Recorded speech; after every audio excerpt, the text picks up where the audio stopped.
And hey everyone. So if you are listening to this, we are officially in the second half, and we've had a really great discussion tonight so far. Earlier today, well, for me, it's right now. You're listening to this later on tonight. I was able to meet up with our amazing friend and all-around journalist without a boss in Seattle, Hannah Krieg, to talk about what the hell is going on with the stranger endorsements. Because I help me make sense of like what's been happening because I feel like a lot of this is traced back when you left the stranger and like it's changed in management and all this. Yeah, I think what sometimes we forget about in the reaction to stranger endorsements is it's kind of always like this. There's kind of always a few oddball endorsements. I've definitely been a part of. I used to work at the Stranger, and I've definitely been a part of Stranger Election Control Boards, otherwise known as SECB, where Mhm. there was a few that were really disliked by progressives, by people on the left, by an array of people, and that we had to kind of like uh, hope that our arguments could defend. I think something Mm. that's been interesting about these endorsements, and I don't think all the endorsements that my name has ever been Yeah. signed to are ones that I personally agree with. It's a democratic system, or supposed to Right. be. So I'm not trying to like make any one person feel like responsible for like these endorsements that clearly some people are really unhappy with. Um, but what I would say is different this time is the strength of the arguments. For me, it's Hmm. just like you see the argument for Jamie Peterson. I think there's a progressive Right. argument for Jamie Peterson. I do. I think that Yeah. this one is a little dismissive of Hannah Savio Howell in a way that Yeah. comes off quite sexist, in my opinion. And the argument is kind of weak and more about structural things, rewarding. I don't know, but Right. and then also the arguments for. And I'm not necessarily a Will Dreyer hater. I had a lovely conversation with Will Dreyer. I think there is like a case to be made that you can work for an evil Supreme Court justice, not when he was in the Supreme Court, but and still be someone worth voting for. But I didn't see in the stranger endorsement really a positive or affirmative argument for Will Dreyer, which makes it, as a reader, why would I vote for him? Because all you did was kind of Right. complain about his time with I think I said Alito. I meant Kavanaugh. If I said It's Alito, but Kavanaugh. yeah, Yeah, yeah, it's yeah. Kavanaugh. Yeah. But yeah, so I don't know. Like I think, but it is true that stranger endorsements never please everyone. So Interesting. So, I want to come back to that because I'd love to hear about some examples of, if you don't mind yeah, sharing, like no, when no. you've either disagreed or like when you've gotten backlash from the left in the city from endorsements in the past. But just kind of zeroing in on this one. So there are three that stuck out to me. One Okay. was Shama Sawant, the endorsement of her. Two was the Hannah Sabio Howell endorsement, which that's kind of top of mind. And three, the Will Dreyer, because admittedly, I personally don't know much about him, except I read the article you put on the burner about, Will's time with Kavanaugh and his signing of a letter in support of Kavanaugh. I believe was it in 2024 or when did he sign that? No, it was before his appointment. Oh, it was before the appointment. Okay. Yeah. And then so perfect. It's great I'm asking. And then yeah, so with the argument with Sham Sawant, that one was interesting because honestly, as someone that's lived in South King County, like when you look at Adam Smith's district, right? It's not just Seattle. It is South King County, it's Bellevue, and I look at her versus Militia Chowdhury, and there was one thing that Stranger brought up that I actually agreed with in their Adam in their reasoning as to why they didn't want to Hmm. endorse Melissa. But just kind of focusing on Chama for a second, she doesn't have a good rep in like much of the district, including in District 2. So I'm when they're like she's the best chance of unseating Adam Smith, I'm like, are y'all sure about this? Because I mean, maybe in her district, like she was got a lot of support in her district, but like if you look at a lot of the attitudes in like throughout District 2, they're not good for her. And like from Melissa or Adam, a little bit better. But I don't know, what do you think? Yeah, I mean, I don't know. I haven't like seen a poll about Sawan's popularity in that district to like prove that she is super unpopular there or more unpopular there than Melissa would be. Melissa also, didn't perform so well when she ran against or didn't really come close to Smith when she ran against him in the past. I think there's something to be said about Sawan's fundraising capabilities and her, field organizing that is, from what I can tell, stronger than Chaudhry's. And Oh yeah. so, I mean, I don't know. I couldn't speak to if Sawan's super unpopular in that district. I don't really think either of them have a great chance. So I think this is kind of like the stranger can kind of say whatever they want in this race, and uh, Mm, no one's gotten super close to unseating Smith in his yeah. tenure, and I don't really anticipate that changing. But I could be Yeah. wrong. I've been wrong before. I mean, here's the thing. Like, I don't necessarily think you're wrong on the field game. I mean, so polling wise, there haven't been any polls that I've seen. I just want to state that out. This is mainly from like my experience, like working with like different politicos in like the South End, which I should say there's the South End meaning like South Seattle. And then Hmm. there's the South End meaning South King County, and also the district contains Bellevue, right? So from just to kind of flesh out what I'm saying when I say South End, I mean in District 2, you do have a core of people who are supportive of Shama Sawant and think like she did great things on council. And there are folks who are detractors. But when you go down but that doesn't, actually, I will say, asterisk, I believe that doesn't necessarily make up the majority, like population wise, of the district, like where the majority of the voters are. Like in South King County, and also Bellevue, I would say like there's uh, I mean, I have to look at like the actual numbers. So I want to hold back on like quoting exact numbers, but Yeah. it's up a significant amount of the district, both geographically and population wise, I would go out on a limb and say. And I know in South King County, like uh, and in Bellevue, it's like forget about it, right? However, she has been doing a lot of outreach in South King County, particularly around the light rails. And I've not seen Melissa like really push ground game. So I think you're right there. One of the things I found interesting was they kind of admitted like she can't name a lefty politician that she likes. And that part right there kind of gave me pause. I'm like, yeah. Anyway, I could go on about this, but the juicier endorsement, I think, let's get to Hannah. And I'm not talking about you, Hannah. I mean, Hannah Savio, obviously, right? Hmm. Um, yeah, I don't so think the stranger would endorse me either. So we're in the same boat in that regard. exactly. And like, I think dismissive is a good word for it because I was reading the entire thing and I'm like, it doesn't, Hannah, to my knowledge, hasn't been running a negative race saying that like Jamie Peterson is the worst, has done nothing. I think the message I've been getting from her race explicitly, and she came on the show, was that we need new leadership to take the baton and to carry actual progressive policy and to take big swings instead of this incrementalist approach. Am I wrong about that, or? That seems to be her messaging from my perspective. Yeah. Yeah, so where does this like dismissiveness come from? Because in yeah, anyway, let's start there. Like, where do you think this dismissiveness comes from?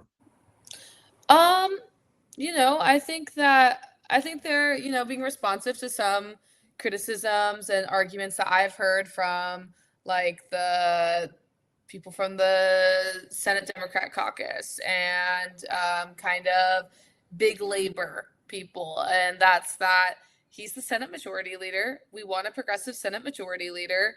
And if he loses, we may not have a majority leader that's as progressive. Probably have someone like Magda Dingra Right. or Rochelle in over in Spokane. And so I think Yeah. they're really focused on that. I think that that sort of cuts both ways because um, Right. we may have, the Senate Majority Leader maybe more progressive than some of the caucus. I don't even know if he's like Right. upper 50% or anything, but it's like it is Mm, also the case if you are balancing those needs, you're gonna have a it makes it so the 43rd is represented by someone who's maybe more moderate than the average like than the voters here, right. right?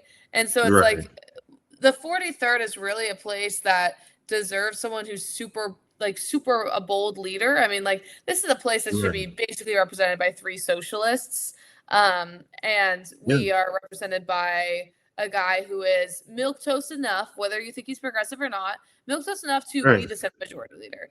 And so he must Oh, 5,000. have broad appeal. Yeah. And we are not the average. I live in the 43rd, and I think you do too. Yeah. We are Well, not same. the Yeah. yeah, Yeah. we are We're not the neighbors. So, yeah. average. We're not the average Washington voter. We're not the average Washington Democrat.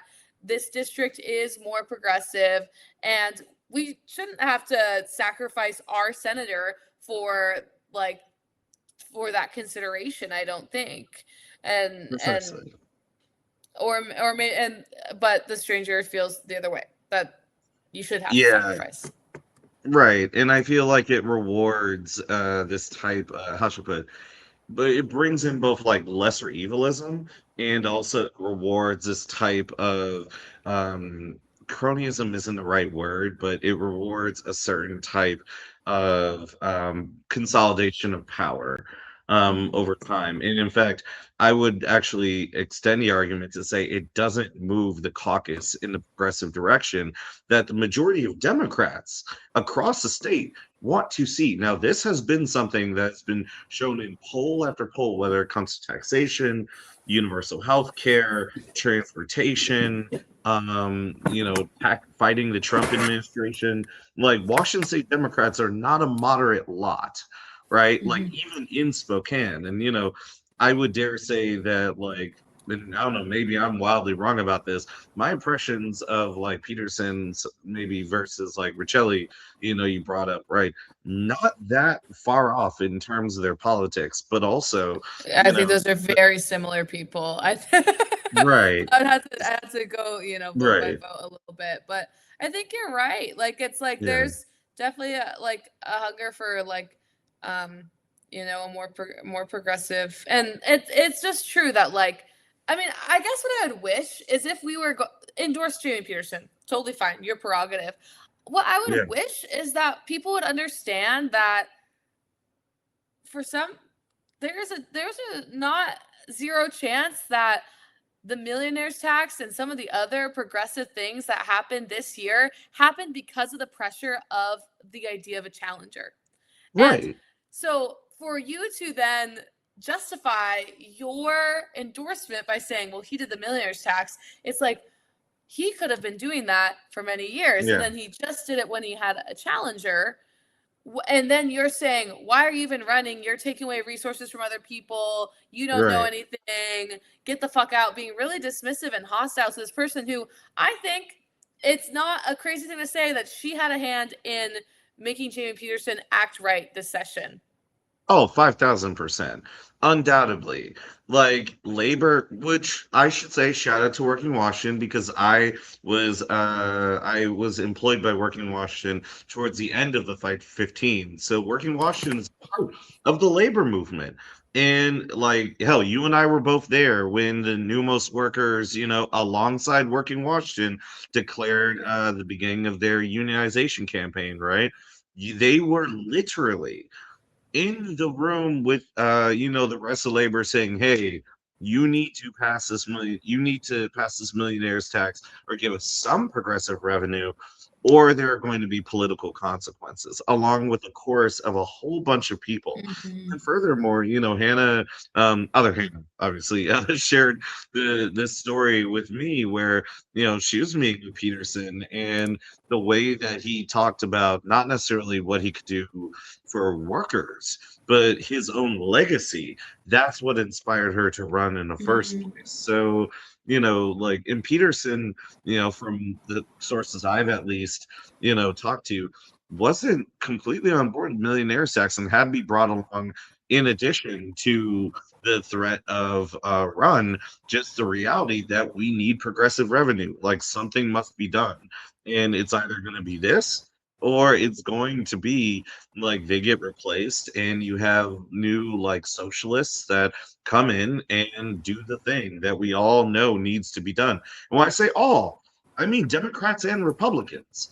Like progressive Mm. revenue is a bipartisan issue, which makes it kind of funny how the how moderates are like, oh well, we can't go too hard on progressive revenue. It's like, yeah, but everyone agrees. Like the math is the math. But before we run out of time, because I know you got stuff to do, and we're reacting to this. So shout out to friends Marco and Jamil who are going to be with me in studio reacting to you sharing your awesome insights with us. Tell me about Dreyer. Yeah, Dreyer. And what has been some of the controversy and like some of your thoughts on his endorsement? I don't really that endorsement to me. I mean, this is like a Dem on Dem on Dem race in the Right, 46. An incumbent in Jerry Paulette, then Ron Davis, who's run for city council and has a right. blog, and then Will Dreyer, who's kind of more of a newcomer and has a focus on AI, and also has sort of this controversy that he like clerked for Brett Kavanaugh. I wrote a story kind of like diving into like why how that came to be, and then the subsequent letter of support that he signed when Kavanaugh was when Trump was trying to appoint Kavanaugh to the Supreme Court. That's all pretty standard issue stuff for a clerk to do, and Yeah, it is. I mean, sure, like he could stand up, and that could be your line in the stand that you don't want someone goes along to get along or get along to go along, whatever the way the saying goes. right. It is, I mean, someone who's bought into elite law is going to do that. And then when the sexual assault allegations came out, he then wrote a different letter that, in kind of like a legalese, kind of like insider way, was like, we're like, was a dissent to him and was, Right. got it's controversial in their world. Our world, it looks like pussy shit, and maybe Hmm. that's fine, and anyone is welcome to say I will not vote for someone who clerked for Brett Kavanaugh, especially when we have two options who did not. Right. And then you're also welcome to say I really like all these other things that Will Dreyer is like promising, um, Hmm. and I can look past this thing, that I can understand the decision making process. What I'd say about the stranger endorsements, I just don't feel like they made a good, as I said in the beginning, a good affirmative argument for him. It felt like they're just kind of retreading sort of the controversy and saying it wasn't that big of a deal, which I think is honestly a valid perspective. If you don't think it's that big of a deal, you don't think it's that big of a deal. I don't know, and I'm not a Will Dreyer hater, as I've said a million times. Yeah. If I had to vote in this race, I don't know who I'd vote for, and I was hoping that I could see an argument. And I'll look at the Urbanist today. I guess I didn't look, but like, Hmm. I'm I want to see an argument that's resonant to me. Like, who should I vote for in that race? And I still don't really know. And I'm not voting in that race, so it doesn't matter. But I Right. assume there's other people who would feel the same way if they live in the 46. Right. And I was just as you're talking about it, I was just referencing the article because I wanted to just double check something. But um honestly, I think the question in the 46, and just okay, so they don't go like beyond in their endorsement. They don't go beyond saying he's educated, he has federal experience, and also if you like read between the lines and essentially what you were saying, where it's like he did write something after the fact, but it wasn't necessarily the kind of full-throated like rebuke that we would like. So it, it's all right, I guess. Like the thing that I think I wish I saw from the Stranger endorsement is really digging into Dreyer versus Davis when it comes to housing. Because in the 46, like, Mm, so just kind of pulling from my own experience, like, my experience with Jerry Pollitt, and don't get me wrong, like, he's a nice guy personally, like, he and I get along, and, I have no, like, major axe to grind, like, politically or fine. But when it came to upzoning and particularly adding denser housing, Pollock could come across as a bit of a NIMBY and like, or a FIMBY rather, public housing in my backyard, right? Like, if hmm it's not, if it's something where this would Right. work in the private sector, as well as like subsidized housing, then it's not going to fly. And it was kind of frustrating from the affordable home ownership standpoint because the numbers just work differently when it comes from rental to affordable home ownership, right? When I say affordable home ownership, I'm not talking about, oh, if you can afford $1 million, that's great. But like stuff that like working people can afford, of course. And with Ron, from my impressions when he ran for city council, it seemed like and also from his work on the Urbanist and his recent, I forgot, I'm blanking on the organization he works with now. Mm. Remind me, do you remember what it is? It's on tip Nope. of my tongue. But Nope. anyway, I know he still does nonprofit advocacy now. For some reason, I don't.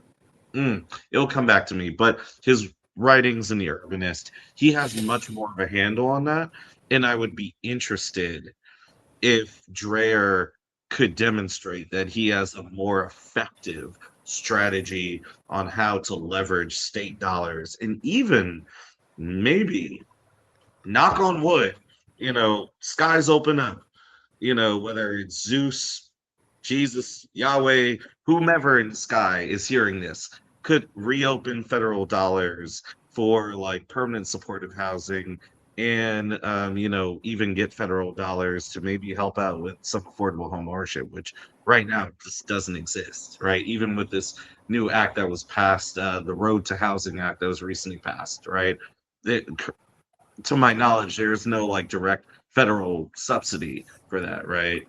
So anyway, my point being like that is definitely something that I think in the 46, maybe the stranger should have like prioritized more. Yeah, and I would just say, like, I would have liked to see the argument against voting for Paulette. I mean, I think there's some Right. people who like maybe have the context you have and um about some of his like votes on housing and upzoning and stuff. But it's like I would like to be compelled by that. When I Right. read an endorsement, I want to know why I'm not voting for them. It's like this is someone Paulette has a pretty good record on like education Oh yeah. funding, on Labor. labor, on Yeah. fucking. I really appreciated that he stood against the huge corporate handout that was baked into the millionaire's tax. That's like was Yeah. really good. I think he's like has some really good anti-corporate chops. Like I just would like to see the argument against Paulette, especially in this race where it's like it is so close. And I don't think the analysis of just he's an incumbent is like Right. is enough, especially when they gave so much the stranger gave so much credence to Jamie Peterson, and it's like I don't Yeah. understand why you wouldn't like the logic wouldn't also follow for Paulette. Are these two white guys not also taking money away from swing districts and not Right. also like should just try again in a different district and wait their turn? I don't understand why Hannah Sabio Howell is responsible for the right potential rightward shift in the caucus. And Yep. it's just like it seems fucking mean. It seems fucking mean. It seems inconsistent. It fuck like Right. address the argument with Paulette and like sorry that like you can't just use anti-incumbent gloss in the 46th if you won't accept it in the 43rd. Like it just Oh seems yeah. like I don't know. But I Especially. Mm. I don't have a dog in this fucking 46 race. I have no idea which one of Yeah, these people I'd support. It kind of feels similar to me, but a lot of people are and very passionate mm, about it, and I'm not trying to dismiss their passion for Ron Davis, Will Dreyer, or Jerry right. Collette, respectively. And I'm just gonna be real. Something you brought up is that especially like applying this gloss when you have a woman of color who has been doing the work in the community. Because I've known Hannah for a while. Like she's been around. She's just not just out of nowhere and like just got here and it's like, ooh, I've got a nonprofit job, so let me like run for this Yeah, state level. It's like, no, she's been around. And yet at the same time, this dude, by their own admission, is like, oh, he's new to this. It's like, again, I'm not saying I'm omnipotent, but I've not heard about him before this race. So, like you said, why not apply the same gloss? And yeah. yeah, and it's The inconsistent when they're experience, treat. the experience argument, yeah, could definitely be more evenly applied. It's like, for one, I think what experience do you be a the state legislator? Like, it's like Right. fucking like it's supposed to be like a Part people time. representative body, you know. So it's like Right. fine, you don't need to have held office before, but it's like being a prosecutor, even if it's prosecuting Yeah. things that you like them to prosecute, is also not experience in the state in Olympia. Whereas Hannah Sabio Howell does have experience in Olympia, and so the Yeah. to say she's inexperienced and then to also endorse Will Dreyer, which I'm not saying he's Again. Yeah. I don't. I think whatever. If that's the experience, that's the experience. I'm not saying that doesn't mean he's qualified, but if he's qualified, Hannah Sabio Howell is certainly qualified as well. Exactly. And I think that brings up, which, you and I, we need to definitely chop up like some of the contradictions and inconsistencies in Seattle's left Mm. in the upcoming new season of the Unmasked Agenda. So I'd love to have you back to do that. Yeah, It's a anytime. promise, bestie. Yeah, But no problem. we'll make, yes, through the screen. There you go. To Pinky the promise through the screen. screen. But yeah, like I feel like that just really exposes a contradiction that nobody wants to talk about, but like a fundamental like anti-blackness, brownness, particularly when it comes to women of color and like the work that they do. Because you're absolutely right. She's lobbied in the state legislature. Like she's a comms director. Like she is very qualified. She was a Yeah, staffer yeah, for exactly. lawmakers. Like she's been on kind Right. of all sides of it. And it's also like I don't think you need experience in Olympia to represent the community you live in No, and love. Like I just don't absolutely think not. that's not what makes a good lawmaker. It's a lot of different qualities. Exactly, and that just perpetuates some insider BS. But anyway, we'll leave it at that. Thank you for this Yeah. cameo. And Yeah, well, thanks for uh, I having me. I'll say it's like a co-starring role. It's not cameo, it's Oh. a co-starring role because I'm thinking about the SAG rules right here. Who knows? Oh. We'll turn to the Seattle politics movie. But anyway, Hannah, thanks for this co-starring slash cameo role in the finale and in the third season or the new iteration of the Unmasked Agenda, which will be coming soon. We definitely hope to have you back. Yeah, I'd love to. Thanks for having me. Have a good day. Peace. Bye bye. Bye.